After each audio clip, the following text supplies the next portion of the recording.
Добрый день! У нас в гостях в нашем филиале Дома дружбы народов Республики Башкортостан в Башкирском историко-культурном центре Свердловской области спортсмен, герой Венер Галиев и его сын Тагир. Венер, расскажите, какие у вас на сегодняшний день регалии? Представьтесь, пожалуйста. Добрый вечер, здравствуйте. Основные регалии — это заслуженный мастер спорта, двукратный чемпион мира по боевому самбо, по универсальному бою и по крутилому. Основные. Ну и профессиональный боец ММА. У меня официальный рекорд, по-моему, 46 боев на шерлоге. А так, последний бой, по моим подсчетам, был 91-й бой профессиональный. Отлично. А какое у вас профессиональное имя в спорте? Как вас называют? Прозвище Башкир.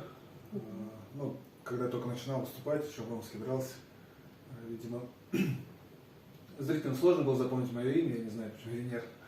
И им проще было кричать Башкир, когда болели, и так и осталось Башкир. Это с какого года? С 2000 года. То есть уже 20 лет с этим. Слышно, да. А какой вот самый яркий эпизод из жизни, вот такой вот, который прям для вас значимый? Со всей жизни. Со всей? Да, ну какой-то самый. Вот сейчас вот я спросила, и первое, что пришло в голову. Это, не знаю, так сложно вспомнить. Эпизодов хватало различных и в спорте, и так в жизни. А как давно вы в Екатеринбурге? Тоже 8-й год, с 13 года мы переехали в Екатеринбург. Ну, предложили тренировать клуб. Мы переехали в семью. Тагиру еще был тогда полгода. Он здесь вырос, можно сказать. Как бы он всю жизнь свою сознательную здесь. А старшему было 10 лет, когда переехали. Он первое время скучал по друзьям уфимским. Даже по вечерам плакали, сидели. Первый месяц грустно им было. Но потом освоился, и сейчас все. И уже как бы... Ну, с друзьями, конечно, контакт сохранился с уфимскими, но все, Екатеринбург больше ему нравится, и он здесь хочет жить дальше.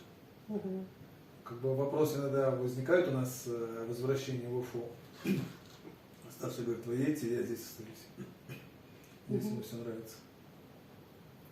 Классная история. Екатеринбург — это такой город многонациональный, в общем.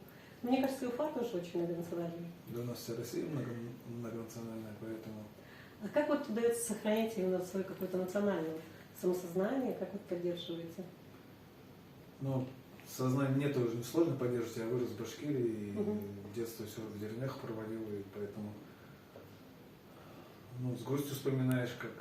Ну, не то, что с грустью, а с удовольствием я вспоминаю, как в детстве встречались с роднёй, с родителями, как сидели, песни пели, вот все это вспоминается. Дети, конечно, этого не видели, но я им постоянно рассказываю, напоминаю им, что они башкиры, что на канал по СТС смотрим.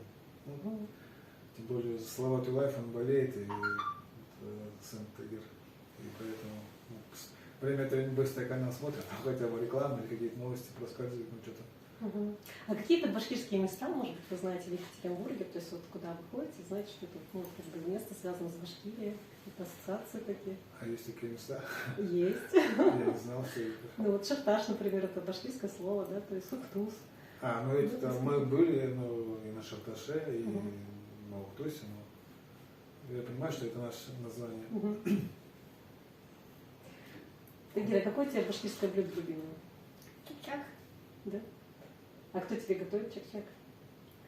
Никто? Кушаем. Нет, здесь не готовим, конечно, приезжаем, когда в Уфу, к Няняйке он приезжает, там его угощают. Няняйка ему и блины, и что там только не готовит. Ясно. А какое любимое башкирское блюдо, Венер, у вас?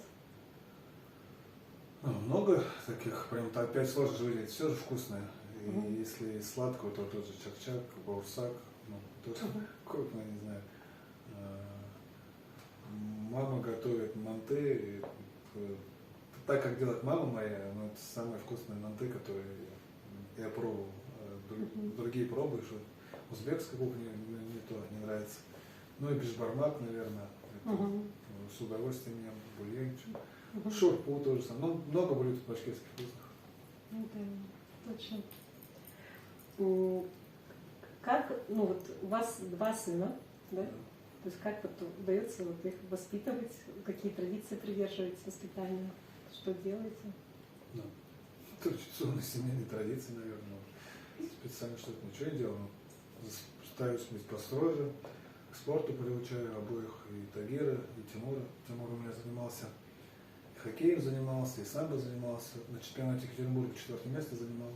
Но он больше так в удовольствие. Когда цели нет, у него спортсмена вырастить. Ну, я видел по нему, что спортсмен вряд ли вырастет, он больше так умственной деятельности. Сейчас поступил в университет, учится. А вот младший, видимо, спортсменом вырастет, у него это видно. Ну, такой активный, энергичный. Да. А какие-то пожелания, может быть, есть вот башкирам, которые здесь проживают? В преддвериях Нового года что-то пожелать? Ну, во-первых, всем здоровья, это, если уж всего стоит от башкирского населения касаться, чтобы сохраняли свои традиции, язык, культуру, старшему поколению здоровья, молодым ребятам, конечно, хочется пожелать, чтобы они вели активный образ жизни, занимались спортом. Только когда вот такая активная деятельная жизнь будет у них, тогда им будет легче достигать своих целей, добиваться чего-то. А когда будут всего добиваться, то и как бы и у них, и у нас, у всех жизнь будет лучше. Если мы не будем сидеть ждать чего-то от кого-то, а сами все будем добиваться, тогда у всех жизнь наладится. Да. Спасибо за хорошие такие пожелания. Спасибо большое. Приходите к нам еще. С удовольствием к вам еще буду.